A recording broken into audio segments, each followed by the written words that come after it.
Hello everyone, welcome back my YouTube channel study with MB. जैसा कि मैंने आप लोगों से कहा था कि मैं आप लोग के लिए पेट एग्ज़ाम में जो मैथ आते हैं वो उस मैथ को सॉल्व करवाऊंगी, जो कि चैप्टर वाइज आपको करवाया जाएगा। तो इसमें पहला चैप्टर जो हमने लिया है स्क्वायर एंड स्क्वायर रूट का है, जो बहुत ही आसान चैप्टर है। 2 पार्ट में लगभग ये चैप्टर पूरी तरह से आपका ख़त्म हो जाएगा और इससे आपको एग्ज़ाम में क्वेश्चन भी मिलेगा।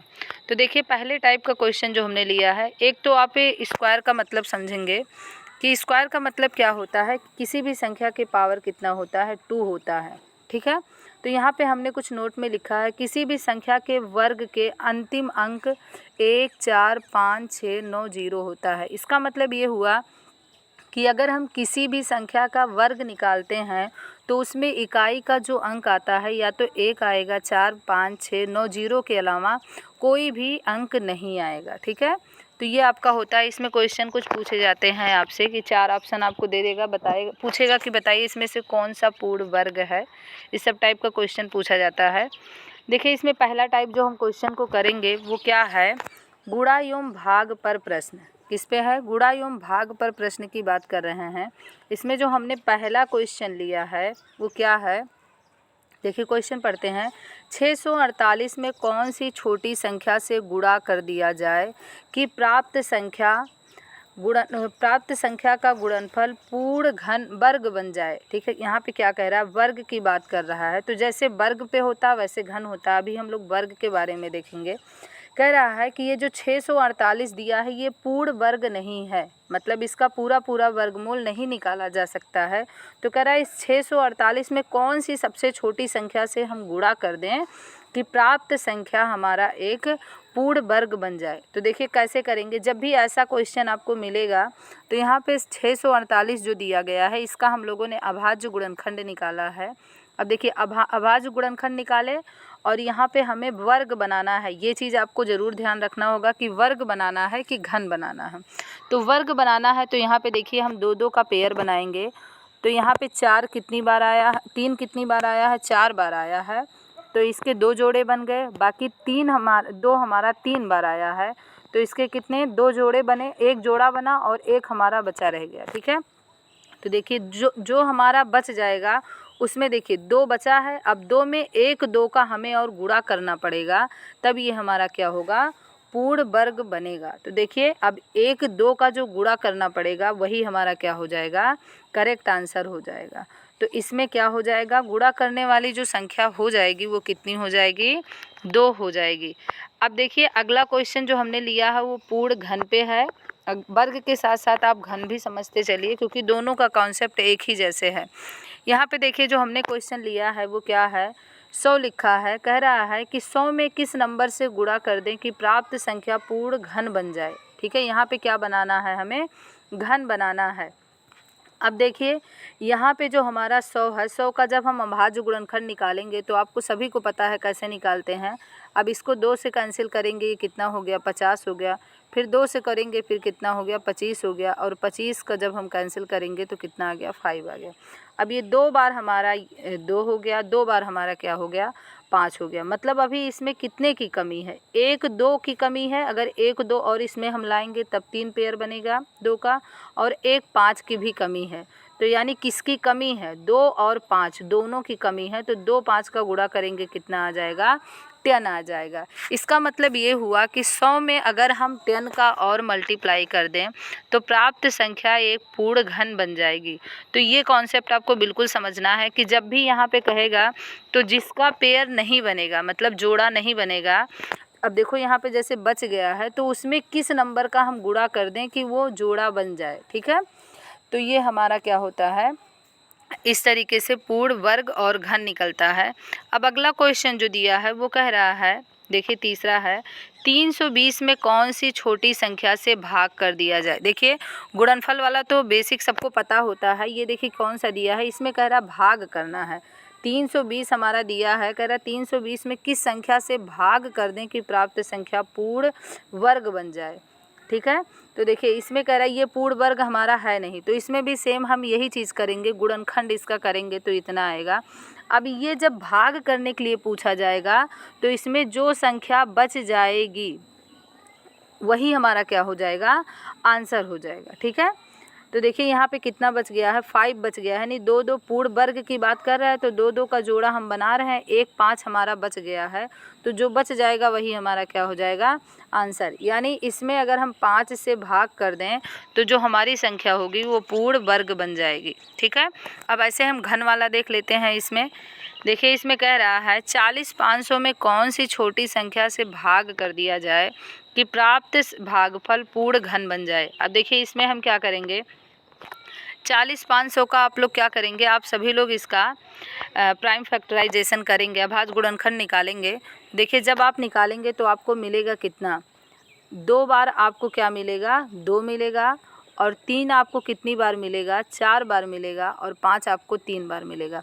अब यहाँ पे पूर्ण घन की बात कर रहा है। अब जब घन की बात कर रहा है तो हम 3 3 का पेयर बना लेते हैं। अब देखिए 3 3 का जब पेयर बना लिए हम, तो यहाँ पे अभी हमारे पास एक 3 बचा रह गया है, एक 2 बचा रह गया है, एक 2 बचा रह गया है। यानी जो संख्या भाग देने वाली संख्या होगी वो कितनी हो जाएगी, इन सब का गुणनफल, यानी 2 गुणे 2 गुणे 3, तो ये कितना हो जाएगा, 12 हो जाएगा। भाग देने और गुणा करने वाली संख्या में आप डिफरेंस समझिएगा कि कैसे उसको करना है। यहाँ पे जो बची हुई संख्या होगी उसका जो गुणनफल होगा वही आंसर होगा, लेकिन जब हम गुणनफल निकालेंगे तो वहाँ पे जिस संख्या की कमी होगी पूर्ण वर्ग बनाने के लिए वो आपका आंसर होगा। ठीक है, तो ये हमारे हो गए 4 क्वेश्चन। अब देखिए आगे हम कुछ क्वेश्चन लिए हैं, स्क्वायर रूट पे बेस है। ये भी आपका एक आसान क्वेश्चन होता है, तो आप समझिए इसमें कैसे हम करेंगे। ये देखिए हमारा दिया है अंडर रूट में संख्या क्वेश्चन मार्क लगा है, और उसके बाद माइनस करके कितना दिया है, 34 दिया है, बराबर में अंडर रूट में कितना दिया है, 484। अब आप सभी को पता है इस प्रश्नवाचक जो चिन्ह दिया है, क्वेश्चन मार्क जो दिया है, इसकी वैल्यू हमें निकालनी है। यहाँ पे हमने एक्सपुट किया, -34 ऐसे ही रहेगा, बराबर लगाएंगे 484 का वर्गमूल कितना होता है, 22 होता है। ठीक है, अब जब 22 होता है और यहाँ पे देखिए, अब जब अगला स्टेप हम करेंगे अंडर रूट x ऐसे ही रहेगा, बराबर लगाए, ये 22 है तो 22 हमने ऐसे लिखा, ये जब बराबर के इधर आएगा तो क्या हो जाएगा, प्लस हो जाएगा। अब 22 और 34 को हम ऐड करेंगे तो कितना आ जाएगा, 56 हो गया। अब बताइए अंडर रूट x बराबर कितना आ गया, 56 आ गया। अब जब आपको अंडर रूट में मिल गया है और अंडर रूट आपको हटाना है, क्योंकि हमें भाई वैल्यू तो किसकी निकालनी है, x की ही तो निकालनी है। अब जब x की वैल्यू निकालनी है तो हम क्या करेंगे, दोनों पक्ष का वर्ग कर देंगे। अब देखिए जब वर्ग करेंगे तो अंडर रूट आपका क्या होता है, हट जाएगा, तो यहाँ पे कितना हो जाएगा, इधर भी स्क्वायर लगेगा, 56 गुणे 56 हो जाएगा, ये आपका कितना हो जाएगा, 31 36 इसका आंसर आ जाएगा। ठीक है, अगला क्वेश्चन हम देखते हैं। हमें दिया है कि यदि 1120 upon under root n equal to 80 हो तो n की वैल्यू बताइए। देखिए क्वेश्चन में आपका दिया है, कह रहा है ये इतना है तो आपको n की वैल्यू बतानी है कितनी होगी। अब देखिए इस टाइप के क्वेश्चन कैसे करेंगे, आप सभी को पता है इसके बटे 1 लिख सकते हैं, यानी इसका बराबर लगा है तो इसका हम क्रॉस मल्टीप्लाई करेंगे। ठीक है, तो 80 का मल्टीप्लाई अंडर रूट n में होगा, इतना हो जाएगा, बीच में बराबर लगा है तो हम बराबर लगाएंगे, और इसका मल्टीप्लाई 1 में करेंगे तो आपका 1120 ही रहेगा, ये इतना हो गया। अब देखिए अंडर रूट n हम ऐसे रखेंगे और इसको हम बराबर के इधर भेज देंगे तो क्या आ जाएगा, बटे में हो गया। अब ये 11 20 बटे में कितना हो गया, 80 हो गया।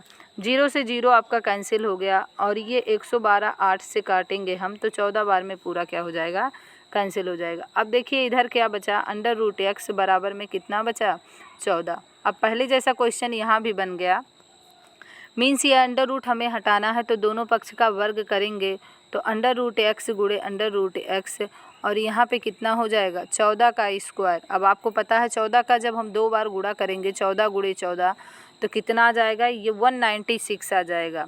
और यहाँ पे आप समझ सकते हैं, देखिए अगर आपको प्रॉब्लम हो रही तो एक बार हम समझा दे रहे हैं कि अंडर रूट का गुणा करते हैं तो कैसे ये हटता है। देखिए अगर अंडर रूट में x गुणे अंडर रूट x है तो आप देखते हैं कि इसका अंडर रूट का मतलब क्या होता है कि पावर कितना होता है, हाफ होता है, और यहाँ भी गुणे इसके भी पावर कितना होता है, हाफ होता है। अब आप जानते हैं घातांक का नियम होता है कि अगर आधार बराबर हैं तो घातें आपस में जुड़ जाती हैं, तो यानी x के पावर जब आधा प्लस आधा करेंगे तो कितना हो जाएगा, 1 हो जाएगा। ठीक है। तो 1 हो जाएगा, तो यानी x के पावर 1 का मतलब कितना होता है, x ही होता है। तो ये आपका ऐसे हटता है, कहीं भी आपको नंबर में मिलेगा सेम नंबर होगा तो वहाँ भी यही नियम आपका क्या होगा, अप्लाई होगा। तो इसका आंसर कितना आ गया, 196 आ गया। नेक्स्ट क्वेश्चन हम देखते हैं, क्वेश्चन नंबर 7 आपका दिया है। इसमें देखिए, जब भी आपको इस टाइप का क्वेश्चन मिलेगा कि संख्याएं अंडर रूट में देखने को मिल रही है, तो आप बिल्कुल भी परेशान मत होइए। इस टाइप के क्वेश्चन बस आपको देखने में थोड़ा सा ऐसे भले लग रहा हो, लेकिन होता बहुत आसान है, ठीक है। तो इस क्वेश्चन को हम क्या करते हैं, पीछे साइड से सॉल्व करना स्टार्ट करते हैं। तो जैसे ये लिखा है 81, अब आपको पता है 81 का जब हम स्क्वायर रूट निकालेंगे तो कितना आ जाएगा, 9, और पहले से यहाँ पे अंडर रूट के बाहर 9 लिखा है, तो 9 × 9 का जब मल्टीप्लाई कर देंगे, देखिए यहाँ पे इसका स्क्वायर रूट निकाले 9 और पहले से ये 9 यहाँ पे लिखा था, अब दोनों का मल्टीप्लाई करेंगे आपका कितना आ जाएगा, अंडर रूट में ही आ जाएगा कितना, 81। अब फिर से दोबारा हमको 80n का स्क्वायर रूट निकालना होगा, तो ये कितना आ गया, 9 आ गया है, और पहले से यहाँ कितना है, 40। अब 40 प्लस में 9 जब ऐड किए तो कितना आ गया, 49 आ गया, और इसका जब हम 49 का स्क्वायर रूट बताएंगे तो ये कितना आ जाएगा, 7। तो इस तरीके से इसका आंसर कितना आ गया, 7 आ गया। अब देखिए, इस सब टाइप के क्वेश्चन आप और ज़्यादा प्रैक्टिस करिएगा, और आगे जो हम अगला पार्ट बताएंगे वो कुछ आपके स्क्वायर पे प्रश्न होंगे। जैसे क्वेश्चन दिया रहता है कि दो संख्याओं का योग इतना है, अंतर इतना है, तो संख्याएं फाइंड करना होता है, वो भी स्क्वायर रूट का एक पार्ट होता है। और बाकी इस सब टाइप के क्वेश्चन करेंगे। तो अगर आपको मेरा वीडियो अच्छा लगता है तो आप लाइक करिएगा। अगर आपको किसी क्वेश्चन में कोई डाउट होगी, कोई प्रॉब्लम होगी, तो आप कमेंट सेक्शन में कमेंट करके ज़रूर बताइएगा। धन्यवाद।